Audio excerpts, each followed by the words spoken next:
Narito ang buong pagsasalin sa Filipino ng ibinigay na teksto. Hindi ka nahihirapan sa insomnia, nagugutom ka lang. Hindi ka nagigising dahil sa iyong pantog. Ito ay dahil naubusan ng panggatong ang iyong atay. Hindi mo kailangan ng mas maraming tubig sa gabi. Ang kailangan ng iyong katawan ay pagkain. Ngunit dapat ito ay tamang uri. Mahigit 70% ng mga taong lampas sa edad na 16 na nagigising sa kalagitnaan ng gabi ay walang ideya na ang mahabang pagitan sa pagitan ng hapunan at oras ng pagtulog ay tahimik na sinisira ang kanilang pagtulog. Nagsisimulang matulog ang katawan, ngunit wala itong sapat na enerhiya para manatiling tulog.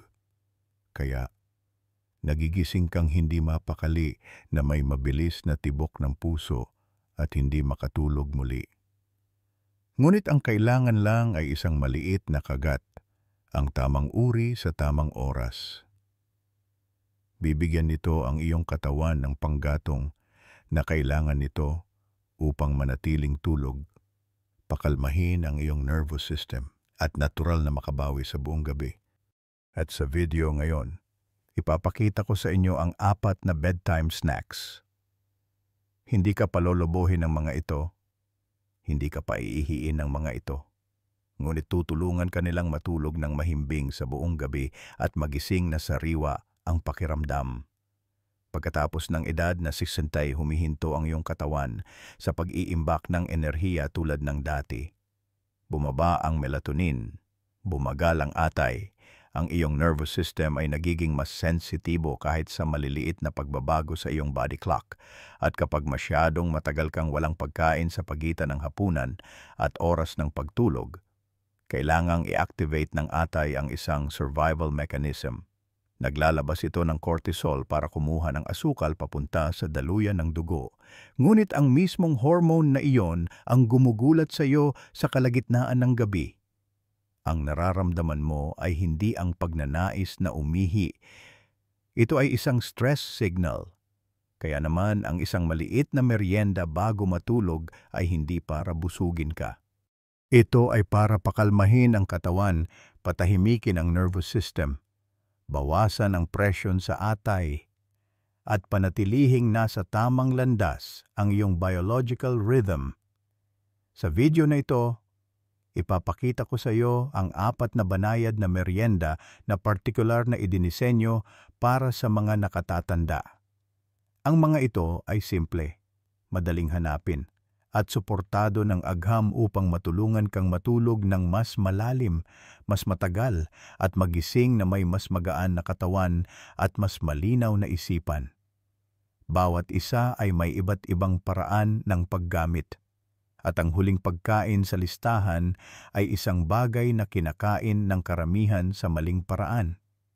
Kaya't manatili sa akin hanggang sa dulo dahil ang pagpili ng isa lamang sa mga ito ay maaaring maging pagkakaiba sa pagitan ng isa pang gabing walang tulog at sa wakas ay makuha ang pahinga na kailangan ng iyong katawan. Ang bawat pagkain na ibabahagi ko ay iraranggo mula sa banayad hanggang sa makapangyarihan. Simula sa numero 4, isang nakakagulat na simpleng merienda, hanggang sa numero 1, ang isa na kayang ibalik ang iyong tulog at enerhiya sa isang gabi lamang, kaya't makinig ng mabuti. Piliin ang isa na pinakaangkop sa iyong katawan at subukan ito ngayong gabi. Numero 4, kiwi. Maliit ngunit makapangyarihan at isa sa iilang pagkain na napatunayang nagpapabuti ng mahimbing na pagtulog sa loob lamang ng 3 araw. Maaaring nasubukan mo na ang mainit na gatas, chamomile tea, kahit na synthetic melatonin. Ngunit may isang prutas na marahil ay hindi mo napansin, sa pag-aakalang ito ay nakakapresko at masarap lamang. Sa katunayan, hawak nito ang susi sa pagtulong sa iyong katawan na bumuo ng mahimbing na pagtulog mula sa loob. Walang kinakailangang tableta. Ang prutas na iyon ay kiwi. Ang isang maliit na kiwi ay naglalaman ng mas maraming serotonin kaysa sa halos anumang ibang prutas. At ang serotonin ay ang hilaw na material na ginagamit ng iyong katawan upang natural na lumikha ng melatonin. Kung walang serotonin, hindi ka makakatulog ng mahimbing. At kung walang mahimbing na pagtulog, nagigising ka na may mabigat na ulo, masakit na mga binti, at pakiramdam na hindi talaga nagpahinga ang iyong katawan kahit na pagkatapos ng isang buong gabing pagtulog. Isang klinikal na pag-aaral na isinagawa sa Asya ang nagbigay sa mga taong may insomnia ng 2 kiwi bawat gabi bago matulog. Nagulat maging ang research team sa mga resulta. Mas mabilis na nakatulog ang mga kalahok. Sa average, sa kalahati lamang ng oras na dati nilang inaabot, mas mahaba ang kanilang tulog. Halos isang dagdag na oras bawat gabi. At pagsapit ng 2 linggo, karamihan sa kanila ay huminto na sa paggising sa kalagitnaan ng gabi. Wala nang paggising ng 2:00 ng umaga. Wala nang pag-ikot-ikot sa kama. Naghihintay sa pagsikat ng araw. Ngunit hindi lang yon.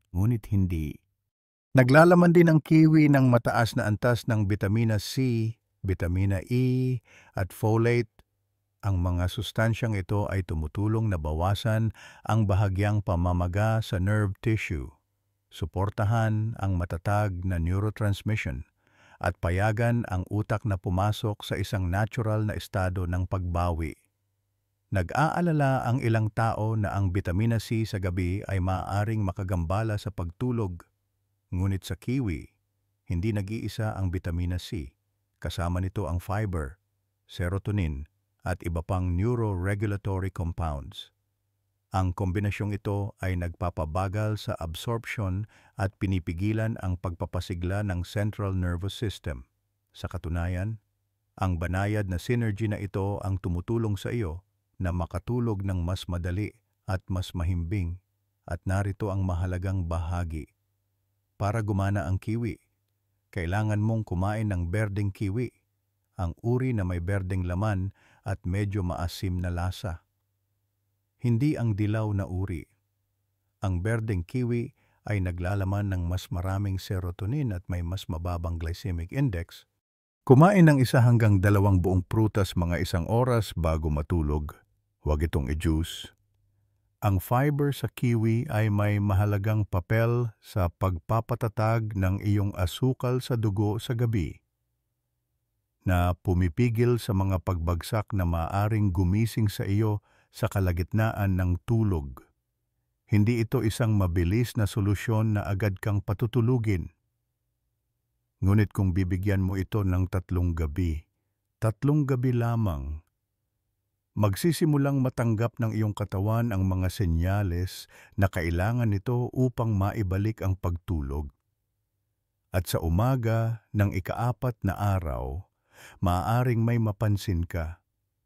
Nakatulog ka ng dire-diretso sa buong gabi nang hindi nagigising kahit 1 beses. Kung mangyari iyon sa iyo, mangyaring ibahagi ito sa ibaba dahil baka 1 kiwi lang bawat gabi ang mismong bagay na hinihintay ng iyong katawan sa lahat ng mga taon na ito. Kung ang kiwi ay ang banayad na panimula na tumutulong sa iyong makatulog, ang susunod na pagkain ay may ibang papel. Hindi lang ito tumutulong sa iyong makatulog, tumutulong itong manatili kang tulog hanggang umaga.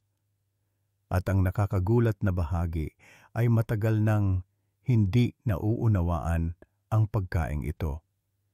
Numero 3, walnuts. Isang maliit na mani na nagtataglay ng mismong hormone na pinakakulang sa iyong katawan pagkatapos ng edad na 60. Maaaring kumain ka na ng walnuts sa umaga.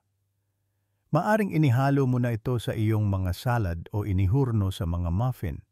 Ngunit iilan lamang ang nakakaalam na ang isang maliit na dakok ng walnuts ay naglalaman ng natural na melatonin. Ito ang hormone na nahihirapang gawin ng iyong katawan sa sarili nitong paraan pagkatapos ng edad 60, hindi tulad ng synthetic melatonin sa mga tableta. Ang melatonin sa pagkain ay may kasamang plant-based omega-3s at natural na anti-inflammatory compounds. Ang kombinasyong iyon ang susi dahil hindi lang tumutulong ang walnuts na makatulog ka. Tumutulong itong pakalmahin ang iyong nervous system, babaan ang stress sa gabi, at pigilan kang magising sa mga banayad na senyales tulad ng liwanag, ingay, o presyon sa pantog. Sa isang pag-aaral na inilathala sa journal na Nutrition, ang mga taong kumain ng walnuts gabi-gabi sa loob ng 2 linggo ay mayroong antas ng melatonin sa kanilang dugo na 3 beses na mas mataas kaysa sa mga hindi kumain. At higit sa lahat, ang kanilang deep sleep duration ay tumaas ng higit sa 40 minuto bawat gabi. Wala nang paggising ng 2:00 o 3:00 ng umaga. Wala nang paghiga ng gising sa dilim ng maraming oras. Sa umaga, mas alerto ang kanilang pakiramdam. Mas matatag ang tibok ng kanilang puso. At hindi pa iyon ang lahat. Naglalaman din ang walnuts ng magnesium, zinc at kaunting tryptophan. Ang 3 elementong ito ay tumutulong sa pag-regulate ng pagtulog. Pinabababa nila ang cortisol. Pinapatatag nila ang ritmo ng puso. Pinapayagan nilang magpahinga ang atay sa halip na magtrabaho ng husto upang mapanatili ang antas ng asukal sa dugo sa buong gabi. Kapag nagpapahinga ang atay, natutulog ka. Kapag kumalma ang nervous system, natutulog ka. Kapag kahit kaunting melatonin ay bumalik sa tamang oras, nagsisimulang ayusin ng natural na pagtulog ang sarili nito.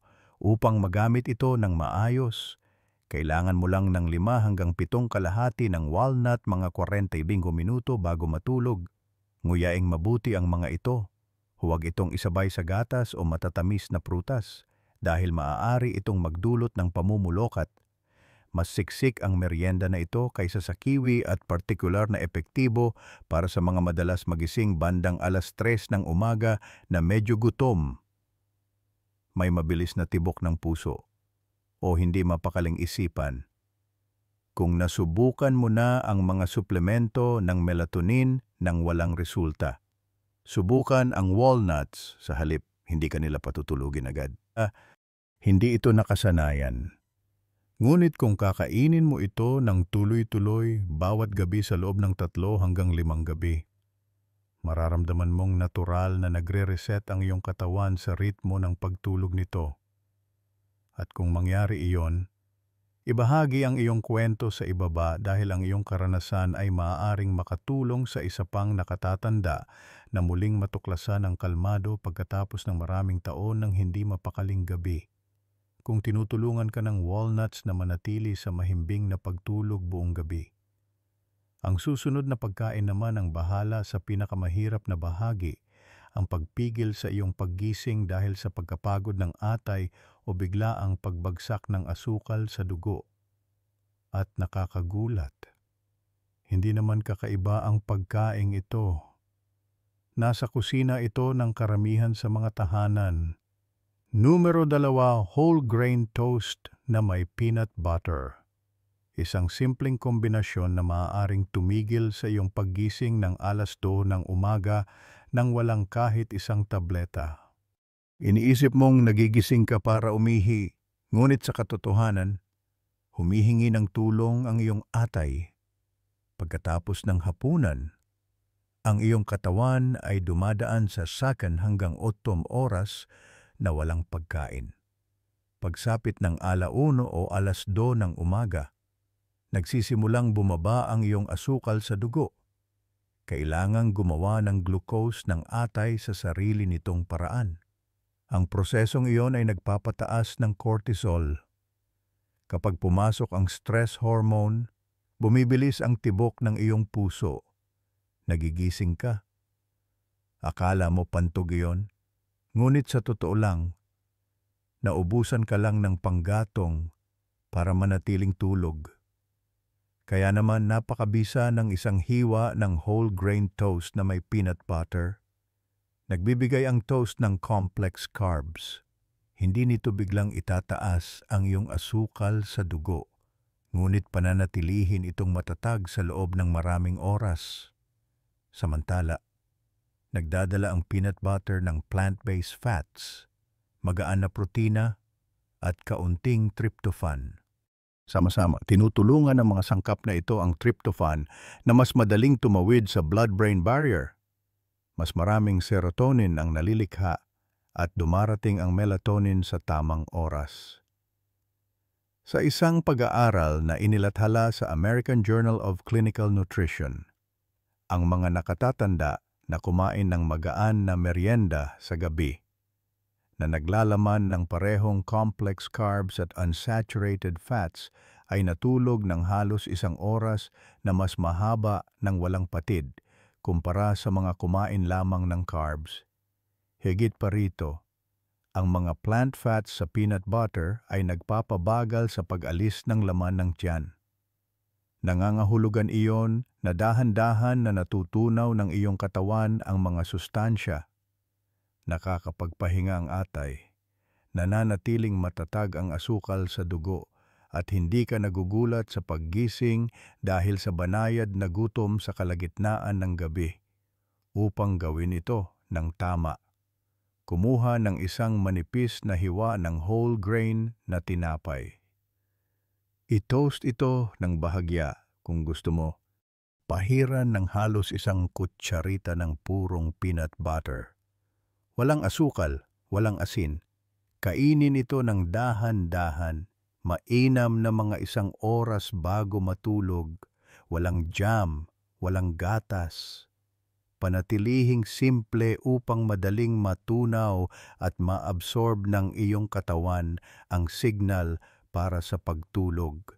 Kung nakaramdam ka na ng bahagyang pagkalam ng sikmura malapit sa madaling araw, o naramdaman ang banayad na pagtibok ng iyong puso sa kalagitnaan ng gabi, maaring ito ang merienda na hinihiling ng iyong katawan. Isang maliit na hiwa lamang, ngunit kapag tama ang oras at may tamang sangkap, maaaring ito ang susi sa pagtulog sa buong gabi nang hindi man lang iminumulat ang iyong mga mata. Kung ang kiwi ay tumutulong sa iyong dahan-dahang makatulog, kung ang walnuts ay tumutulong sa iyong manatili sa mahimbing na pagtulog, kung ang whole grain toast na may peanut butter ay pumipigil sa iyong atay at asukal sa dugo na gisingin ka sa gabi, ang huling pagkaing ito ay ginagawa ang hindi kayang gawin ng iba. Pinapakalma nito ang lahat ng sistema ng sabay-sabay at dahan-dahan kang ginagabayan sa kumpletong pagbawi sa gabi. Numero 1, mainit na oatmeal. Isang nakakaginhawang mangkok na tumutulong sa iyong katawan na mahimbing na matulog tulad ng dahan-dahang pag-anod sa isang tahimik na sapa. Hindi ito dessert, hindi ito almusal. Ito ay isang lunas sa gabi na pinapatay ang mga internal na alerto ng iyong katawan. Hinahayaan nitong magpahinga ang iyong atay sa halip na gumawa ng glucose sa hating gabi at nagpapadala ito ng tamang mga senyales sa iyong utak upang pumasok sa malalim at natural na pagtulog. Ang oats ay mayaman sa complex carbohydrates at tryptophan. Ang tryptophan ay isang mahalagang amino acid na hindi kayang gawin ng iyong katawan sa sarili nitong paraan. Kapag kinain ng magkasama, ang mga carbs sa oats ay nagtitrigger ng bahagyang paglabas ng insulin. Tinutulungan ng insulin na ito na hilahin ang ibang mga kakompetensyang amino acid sa mga selula at pinapayagan ang tryptophan na mas madaling makarating sa utak. Kapag nakarating na ang tryptophan sa central nervous system, nagiging serotonin ito at pagkatapos ay melatonin. Ito ang pinakamahalagang biological sequence para sa pag-regulate ng siklo ng pagtulog at paggising. lalo na pagkatapos ng edad na 60, kung kailan bumaba na ang kakayahan ng katawan na gumawa ng natural na melatonin. Isang pag-aaral na inilathala sa American Journal of Clinical Nutrition noong 2007 ang nagpakita na ang mga taong kumain ng magaan na merienda na may complex carbohydrates tulad ng oatmeal bago matulog ay nakatulog sa halos kalahati ng oras kumpara sa mga hindi kumain o kumonsumo ng mga pagkaing may mataas na glycemic. Nagbibigay din ang oatmeal ng magnesium at bitamina B6.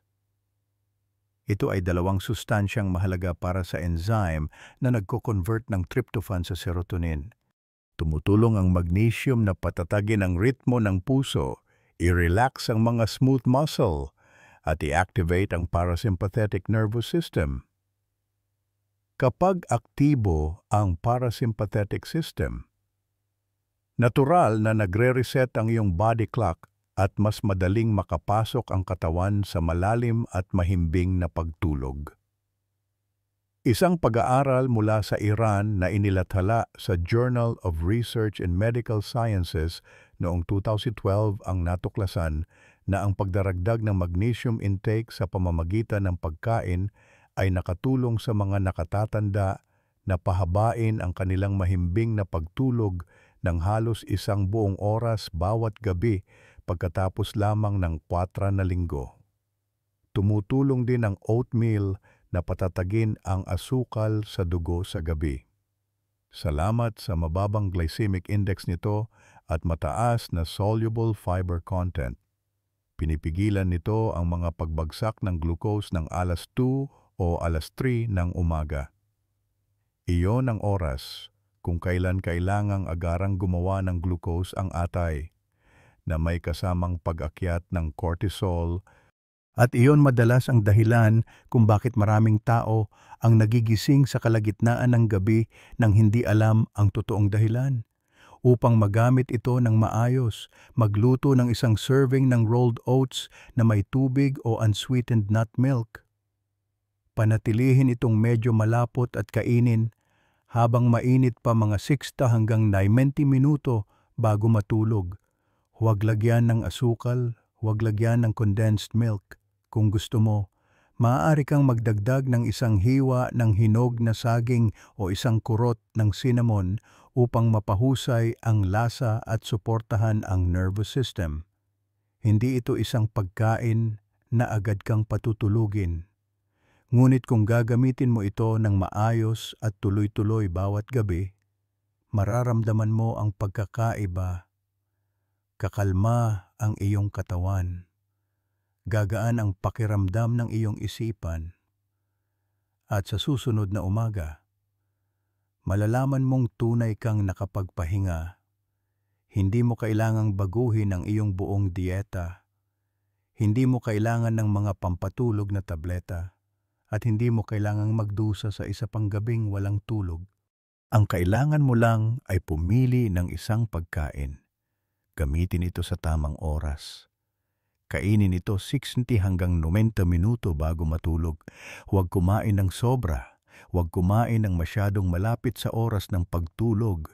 At huwag basta-basta kumuha ng kahit anong mukhang magaan. Ang 4 na pagkain na kababahagi ko lang ay pawang napatunayan ng pananaliksik. Ang ilang tao ay pinakamahusay na tutugon sa kiwi. Ang iba ay maaaring makahanap ng tunay na ginhawa sa ilang walnuts. Ang ilan ay maaaring mangailangan lamang ng 1 hiwa ng whole grain toast na may peanut butter. At ang ilan ay maaaring mangailangan ng 1 mangkok ng mainit na oatmeal upang maibalik ang kanilang katawan sa mahimbing na pagtulog. Hindi mo kailangang subukan silang lahat ng sabay-sabay.